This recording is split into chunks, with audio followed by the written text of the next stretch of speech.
Recently, I was sitting in the subway and then I was about to leave. So I got up and a mom carrying a baby and she also wanted to leave. So she stood up at the same time. She was holding her baby in one arm and then she was pulling a stroller with the other. So it looked like she was having a hard time. And you know how subway moves, like keeping your balance is not easy.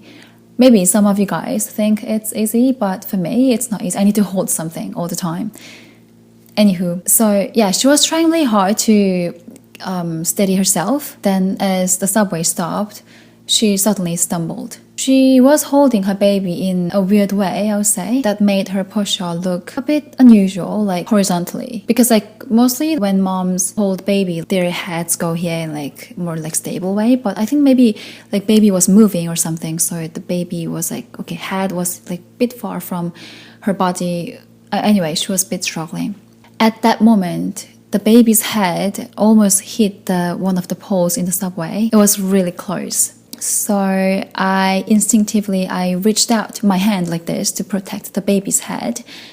Yeah, I did that. But when I looked myself again, I realized that my hand had barely moved.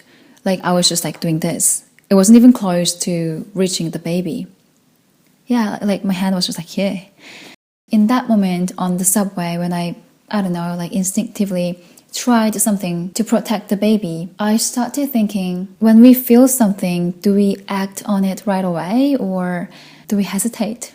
Recently, I was watching a zombie movie and it made me wonder, if a zombie showed up in front of me right now, would I be the type to run immediately?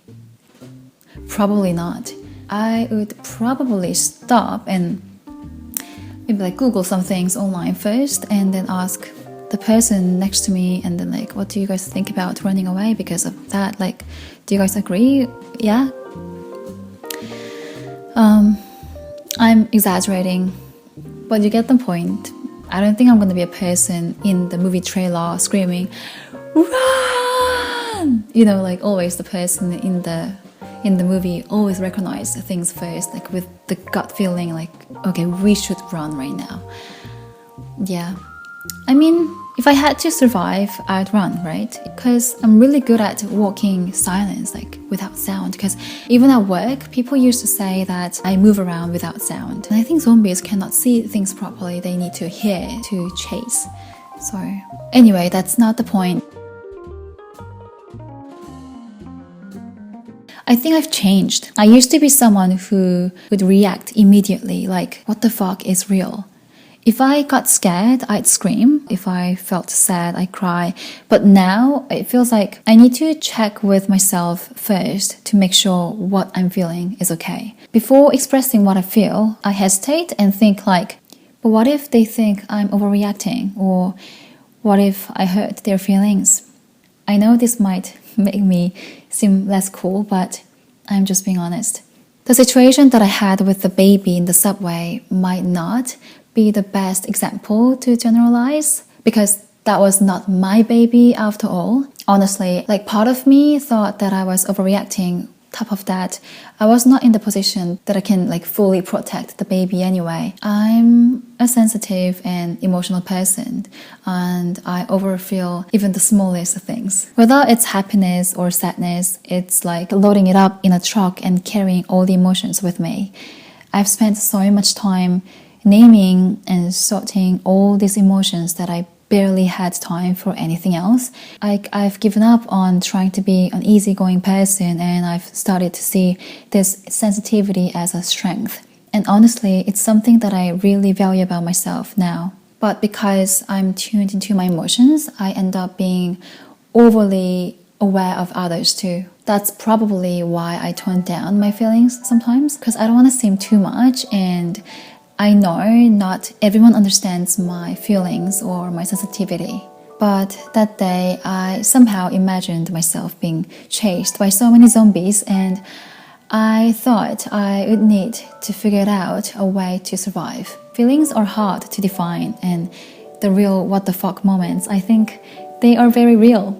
That's what we call intuition. But acting on those instincts is a whole different story, right? Is there such a thing as gut behaving? as I get older, I hear people say that expressing yourself becomes easier. But for me, I think it's opposite. It feels like it's getting harder. Maybe it's because I've gotten to know so many emotions and I feel more difficult to share them with others. What about you? How do you feel? Do you feel the same? Is it easier for you to express yourself, like your gut feeling? Do you act on it right away? These days, I try to respect my feelings more, even in those kinds of situations. For example, before I act, I pause and ask myself, is this really what I want to do? Or if I feel like the situation is sensitive, I'll just say, I'm still thinking, give me a moment. And be honest about it. Ever since I started making bigger decisions like where to live or who to stay with, instead of just what to eat or what color to wear, I've realized that I have pretty clear and good instincts. But let's be real, it's not always easy if you haven't practiced it. I've recently realized something important. Making good choices and doing the right thing is important, but focusing only on making the correct choice can be toxic. Good choices matter, but if you're obsessed with always making the right choice, it becomes exhausting. Maybe it's better to learn how to trust yourself. Even if I'd reached out and touched that baby's head, I could have just left it off and said, oh my god, sorry about that. Sure, I might have regretted that later, but getting used to those little regrets seems like good practice for my life. So I want to change the title of this video to something else, like I care about you, but my gut knows about me.